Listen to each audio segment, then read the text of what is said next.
আজকে এই মন্দির বিদ্যার মন্দির এখানে প্রধান শিক্ষক মহাশয় এবং আমার সহকর্মী তথা স্কুল কমিটির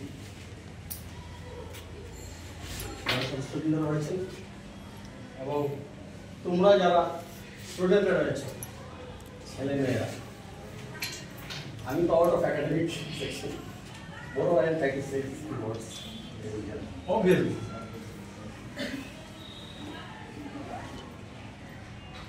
শিক্ষা কিছুক্ষণ আগে আমরা গল্প করলাম প্রসার মনকে মানুষের প্রসারিত করে। শিক্ষা ছাড়া হয় না।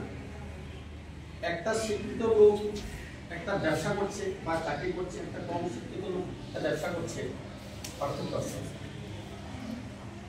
শিক্ষিত লোক যে ব্যবসাটা করবে, এই যে এমবিএ কোর্স যে করবে, এমবিএটা আসছে থেকে আমি একটা সাধারণ লোক, আমি তো ব্যবসা করি, ঠিক আছে, ভালোই করছি, কিন্তু এমবিএ যখন একটা এসে ব্যবসা করবে আর কি, তার চিন্তাধারা, তার ভাবনা কিভাবে মানুষের, সে জানে মানুষের ফিলিংসটা বুঝে, মানুষের ডিমান্ডটা বুঝে, চাহিদা কি মানুষের, কোনটা গেলে ভালো হবে।